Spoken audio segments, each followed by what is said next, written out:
Hello everyone, welcome to a new podcast of Crispy Info।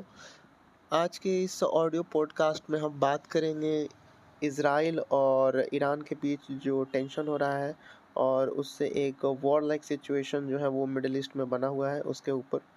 और हम पूरी तरह से बात करेंगे कि जो इंटरनेशनल एटॉमिक एनर्जी एजेंसी का रिजोल्यूशन है वो किस तरह से है और ईरान और यूएस के बीच जो न्यूक्लियर टॉक है वो यहाँ पे इज़राइल क्यों नहीं होने देना चाहता है और आगे जो है अब किस तरह से ये जो सिनेरियो है ये हो सकता है।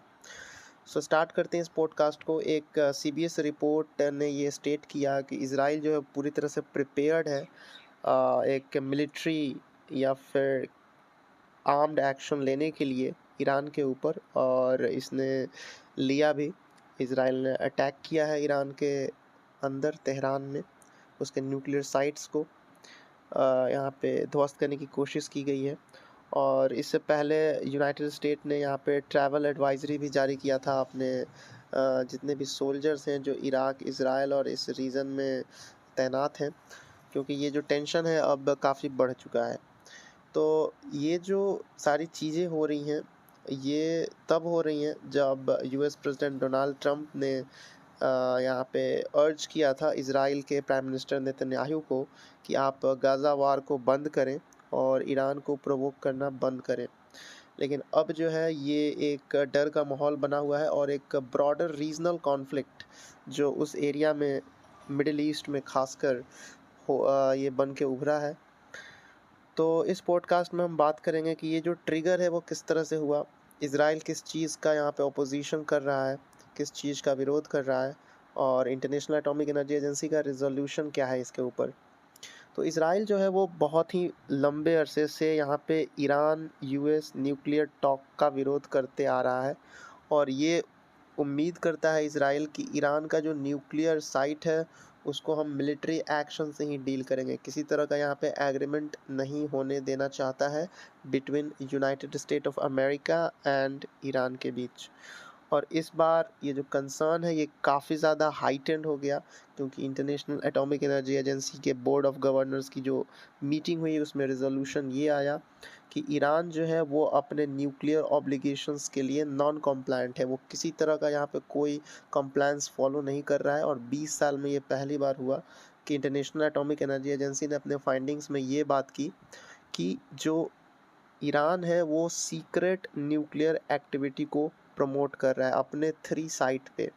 और ईरान ने यूरेनियम स्टॉक पाइल को बहुत ज़्यादा इनरिच कर लिया है 60% प्योरिटी के साथ, और इसको अभी भी कंटिन्यू कर रहा है, इसको बरकरार रखा है। क्योंकि जब भी आप न्यूक्लियर इनरिचमेंट की बात करते हैं, जो यूरेनियम इनरिचमेंट की बात करते हैं, तो एक स्टेज पे आके क्रिटिकलिटी आप जो अचीव करते हैं उसके बाद ही आप उसको दर्शा सकते हैं कि हाँ हम न्यूक्लियर देश हो चुके हैं या न्यूक्लियर लॉन्च करने वाले कंट्री हो चुके हैं। तो जो इंटरनेशनल एटॉमिक एनर्जी एजेंसी की फाइंडिंग है उसमें ये बात सामने आया है कि ईरान जो है ये पूरी तरह से अपने 3 साइट पे सीक्रेट न्यूक्लियर एक्टिविटी को यहाँ पे कैरी ऑन कर रहा है। और बोर्ड ने ये भी बोला कि अगर ईरान इसको कंप्लाई नहीं करता तो यूनाइटेड नेशन सिक्योरिटी काउंसिल में भी हम इस बात को जो है एस्केलेट करेंगे। तो ये जो इम्पैक्ट है न्यूक्लियर डील के ऊपर वो किस तरह से हो सकता है। तो 2015 में JCPOA joint comprehensive plan of action जो है वो यहाँ पे साइन किया गया था। हालांकि यूएस ने यहाँ पे विड्रॉ कर लिया था 2018 में, लेकिन टेक्निकली अभी भी ये इफ़ेक्ट में है। तो JCPOA एक एग्रीमेंट था जिसको हम ईरान न्यूक्लियर डील भी बोलते हैं, और ये साइन किया गया था 2015 में ईरान और P5+1 कंट्रीज़ जैसे UK, China, France, Germany, Russia and US, जो कि P5+1 कंट्री थे, और ईरान के बीच। और इसका जो एम था वो था ईरान के न्यूक्लियर प्रोग्राम को लिमिट करना, और उसके बदले ईरान के ऊपर जितने सारे सैंक्शंस लगे हैं उसके ऊपर कुछ छूट दे दिया जाए। तो इसमें बात सीधे तौर से ये कही गई JCPOA में कि अगर ईरान अपने न्यूक्लियर प्रोग्राम को लिमिट करता है तो हम उसके ऊपर, खासकर यूएस ने जितने सारे सैंक्शंस लगा रखे हैं ईरान के ऊपर, वो उसको कम कर देगा। हालांकि फिर ट्रंप के आने के बाद यहाँ पे जो ईरान न्यूक्लियर डील है वो यहाँ पे रद्द कर दिया गया था। तो इंटरनेशनल एटॉमिक एनर्जी एजेंसी अपने फाइंडिंग्स में ये पाती है कि यूके, फ्रांस और जर्मनी भी इस तरह से यहाँ पे सैंक्शंस लगा सकती है, और ये जो डील है वो अक्टूबर में एक्सपायर होने वाला है, और उससे जो है बहुत ही टेंशन्स बना हुआ है कि ईरान के साथ जो भी रिलेशंस हैं या जो भी ट्रेड डील है या फिर न्यूक्लियर से रिलेटेड जितने भी टॉक्स हैं वो क्या सफल हो पाएगा कि नहीं। ईरान के तरफ से क्या रिस्पॉन्स है, तो ईरान ने यहाँ पे थ्रेटन किया है कि हम nuclear non proliferation treaty NPT से विड्रॉ कर लेंगे, और इन्होंने यहाँ पे अनाउंस भी कर दिया है प्लान कि हम न्यू यूरेनियम इनरिचमेंट फैसिलिटी को ओपन करेंगे अपने कुछ सिक्योर साइट में, और हम इसी तरह से यूरेनियम स्टॉक पाइल्स को इनरिच करते रहेंगे। ईरान ने ये भी डिनाउंस किया है कि इंटरनेशनल एटॉमिक एनर्जी एजेंसी का रिजोल्यूशन है वो पॉलिटिकली मोटिवेटेड है और बायस्ड है। जो भी इंटरनेशनल एटॉमिक एनर्जी एजेंसी का रिजोल्यूशन आया है वो यहाँ पे सही नहीं है। ये किसी ना किसी तरह से राजनीतिक या बायसनेस इसमें झलक रहा है, ईरान ने ये यहाँ पे बताया है। लेकिन इसका एक ब्रॉडर इम्प्लीकेशन हो सकता है। यूरोपियन सैंक्शंस के साथ साथ अभी यूएस के सैंक्शंस तो लगे हुए हैं, और उसके साथ जो है ईरान का पूरा इकोनॉमी बर्बाद हो सकता है, क्योंकि अगर यूरोपियन सैंक्शन लग गया तो फिर ईरान के लिए काफ़ी ज़्यादा प्रॉब्लम हो सकता है। उसके बाद अगर हम बात करते हैं जो ईरान यूएस न्यूक्लियर टॉक है उसका क्या स्टेटस है, तो अप्रैल से 5 राउंड ऑफ फॉर्मल टॉक हो चुका है यूएस और ईरान के बीच न्यूक्लियर एग्रीमेंट को लेके, और जो लेटेस्ट राउंड हुआ था वो 23 मई को हुआ था रोम में, इटली में। और इसका जो गोल था वो यही था कि ईरान को किसी तरह से रोकना है उसके न्यूक्लियर वेपन्स को बनाने से, और इसके बदले उसको कुछ रिलीफ दे दिया जाए, जो भी सैंक्शंस लगे हुए हैं उसको रिलीफ दे दिया जाए। लेकिन ये इज़राइल इसको नहीं चाहता है होने देना।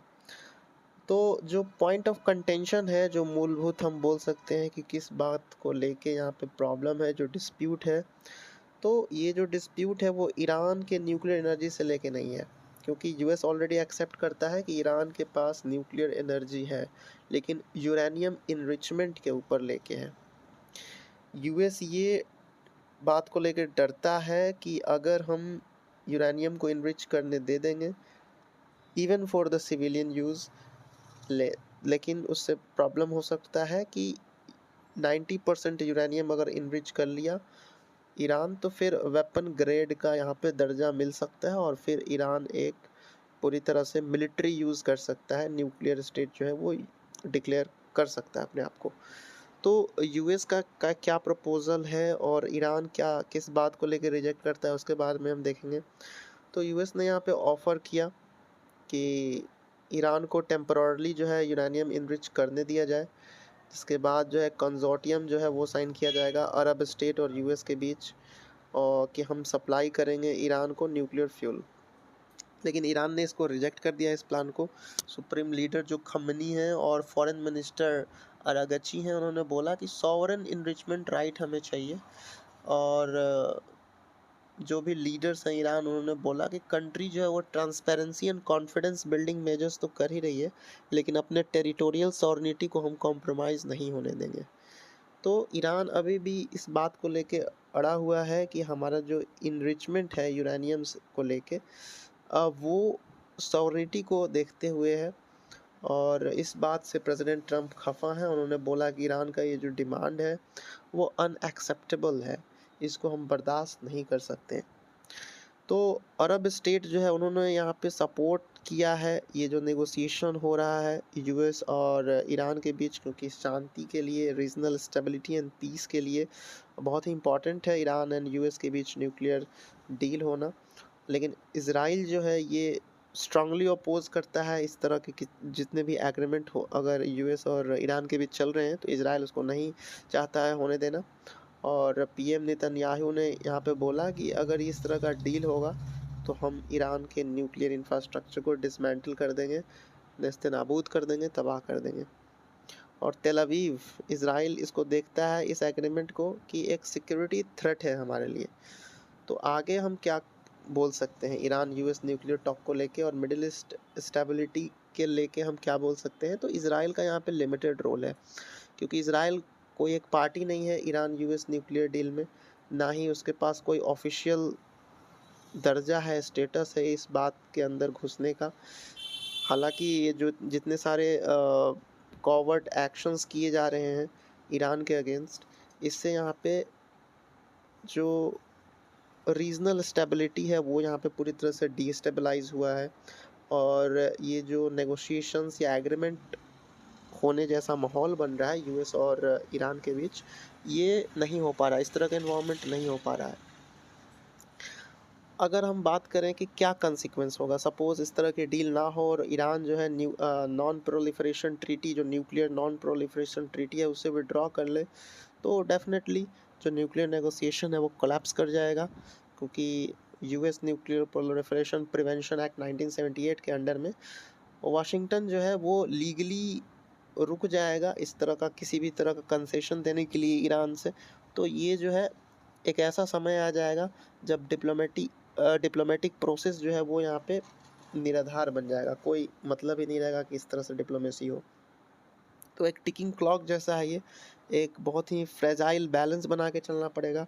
जो करंट सिचुएशन है वो बहुत ही वोलेटाइल है, बहुत सारे ट्रिगर्स हैं यहाँ पे एस्केलेशन होने के लिए, बस एक बहाना चाहिए। तो इजरायली स्ट्राइक हो चुका है ईरानियन साइड पे, अगर यूरोप भी फिर से सैंक्शन लगा देगा, अगर किसी तरह का नया सैंक्शन ईरान पे, जो कि अभी तक नहीं लगाया है यूरोपियन नेशन ने, ऑलरेडी यूएस ने लगाया है, तो प्रॉब्लम हो सकती है। अगर Iran nuclear non proliferation treaty से विड्रॉ कर लेता है तो फिर यहाँ पे प्रॉब्लम और बढ़ सकती है, और अगर यूएस पुल आउट कर लेगा नेगोशिएशन से, सो अगेन प्रॉब्लम यहाँ पे हो सकता है। So situation is very fragile. Let's see what is the prospect in the Middle East. Thanks for listening to this podcast.